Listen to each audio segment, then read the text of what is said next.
Good morning students. SDM public school English medium class 7 subject Hindi literature chapter 4 major Dhyanchand. Bharat में hockey के जादूगर स्वर्गीय दादा ध्यानचंद का ठीक वही स्थान है जो ऑस्ट्रेलिया के ब्रैडमैन और ब्राज़ील में पेले का है। इसलिए जब जब भारतीय हॉकी पर चर्चा या परिचर्चा होती है तब तक उनकी कलात्मक खेल शैली का स्मरण होना स्वाभाविक है। मैं यह बात पूरे दावे के साथ कह सकता हूँ कि पूरे विश्व में भारत का गौरव बढ़ाने में दादा ध्यानचंद का योगदान या अंशदान किसी बड़े राजनेता से कम नहीं है।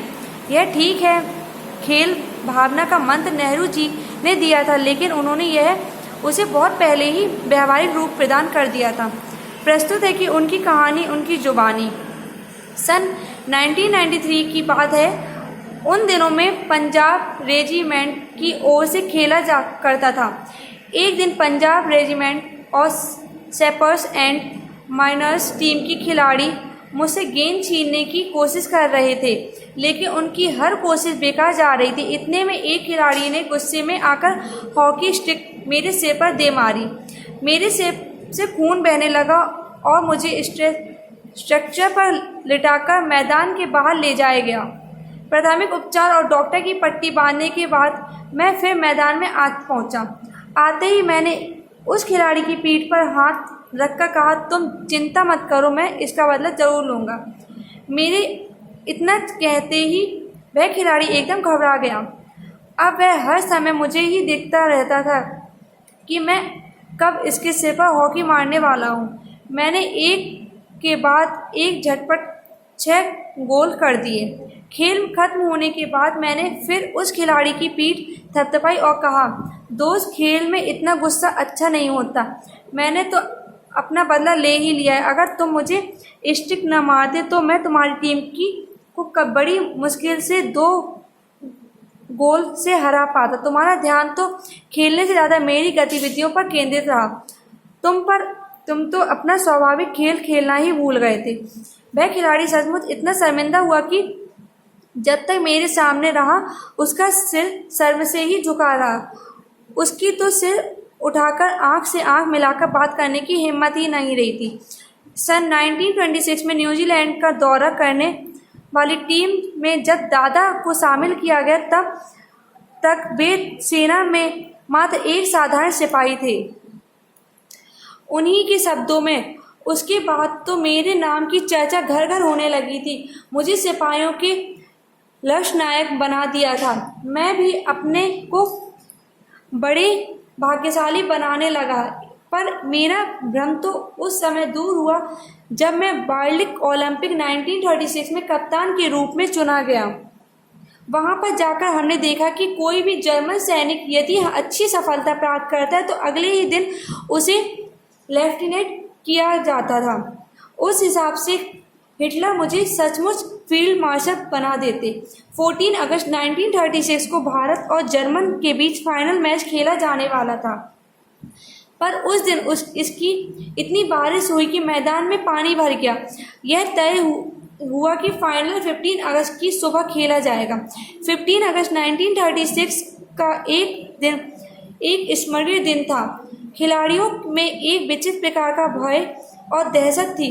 कारण यह था कि अभ्यास मैच में हमारी टीम जर्मनी में 4-1 में हार चुकी थी। पहली बात तो उस पराजय की कटु स्मृति, दूसरी भारी वर्षा के कारण भीगे मैदान में प्रतिकूल परिस्थितियों में भारतीय ओलंपिक खिलाड़ियों की निराशा और हताशा स्वाभाविक थी।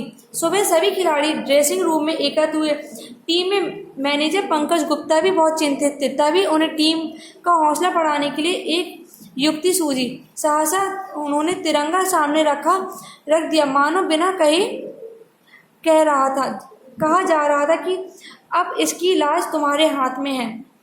हम सभी खिलाड़ियों को श्रद्धा के तिरंगे की शाही सलामी दी और उसने लाज रखने की 20 सैनिकों की तरह मैदान में उतरे। भारतीय टीम इतने आत्मविश्वास के साथ खेली कि एक फाइनल मैच भारत 1-1 में जीत गया। अगस्त 1936 का एक स्मरणीय दिन था। उस समय कौन जानता था कि आगे चलकर यही 15 अगस्त भारत की स्वतंत्रता दिवस बनेगा। सन 1936 में बर्लिन ओलंपिक में वे हॉकी टीम के कप्तान। बर्लिन ओलंपिक में लोग उनकी हॉकी खेलने के ढंग से इतने प्रभावित हुए कि उन्हें हॉकी का जादूगर कहना शुरू कर दिया। उनके खेल की कौशल था, चमत्कार था। एक बार गेंद उनकी हॉकी में लग जाती थी तो मानो चुंबक की तरह चिपककर सभी अलग होती थी। जब वे फ्लिक मारकर उसे गोल पोस्ट के अंदर छलांग देते थे कि हिटलर ने अपने एक अधिकारी के माध्यम से ध्यानचंद को जर्मन सेना का मार्शल बना देने का पेशकश की थी। लेकिन ध्यानचंद जैसे देश प्रेमी के लिए एक पेशकश का कोई महत्व नहीं था। बर्लिन ओलंपिक को भारत का स्पर्श पदक तो मिला ही, हिटलर की ओर से ध्यानचंद को एक अतिरिक्त पदक दिया गया। एक खिलाड़ी के लिए यह निश्चय ही गौरव का क्षण था। ध्यानचंद ने स्वयं कहा था, खेलते समय मैं हमेशा इस बात का ध्यान रखता हूँ कि हार या जीत मेरी नहीं बल्कि पूरे देश की है। विश्व के मानचित्र पर उन्होंने भारतीय गौरव को प्रतिष्ठित किया। भारत ने पहली बार ओलंपिक खेलों में 1926 में लाभ लेना आरंभ किया और तब से वह 8 बार स्पर्श पदक विजेता रहा। इस विजेता अभियान में ध्यानचंद की भूमिका सर्वाधिक महत्वपूर्ण रही। वे हॉकी के जादूगर थे, हॉकी का वे जिसका धर्म था। शब्दार्थ: थपथपाना, प्यार से किसी की पीठ पर हल्का सा आघात करना। गतिविधि, हरकत, हताशा, जिसकी आशा नष्ट हो गई हो। क्षमता, कुशलता, गौरव, सम्मान। निम्नलिखित प्रश्नों के उत्तर दीजिए। ध्यानचंद की तुलना विश्व के किन खिलाड़ियों के साथ की गई? ध्यानचंद की तुलना ऑस्ट्रेलिया के ब्रैडमैन और ब्राजील के पेले के साथ की गई। ध्यानचंद खेल भावना से खेल खेलते थे। स्पष्ट कीजिए। खेल भावना का अर्थ है कि ध्यानचंद अपनी कलात्मक खेल शैली से खेलते थे, जिससे उनका खेल बहुत अच्छा था, जिससे वे आज पूरे विश्व में याद किए जाते हैं। प्रश्न नंबर 3, क्या कारण था कि विरोधी टीम के खिलाड़ी की शर्मिंदगी उठानी पड़ी? खेल खत्म होने के बाद उसने कहा कि अगर तुम मुझे स्टिक न मारते तो मैं तुम्हारी टीम को बड़ी मुश्किल से 2 गोल से हरा पाता। तुम्हारा ध्यान तो खेलने से ज़्यादा मेरी गतिविधियों पर केंद्रित रहा। तुम तो अपना स्वाभाविक खेल खेलना ही भूल गए। प्रश्न नंबर 4, ध्यानचंद के प्रति हिटलर की क्या प्रतिक्रिया थी? हिटलर ने अपने एक अधिकारी के माध्यम से ध्यानचंद को जर्मन सेना का मार्शल बना देने की पेशकश की थी, लेकिन ध्यानचंद जैसे देश प्रेमी के लिए इस पेशकश का कोई महत्व नहीं था।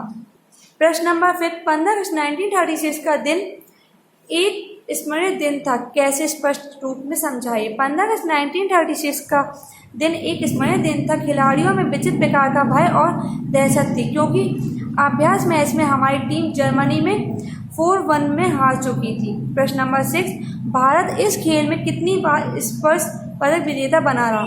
भारत इस खेल में 8 बार स्पर्श पदक विजेता रहा है।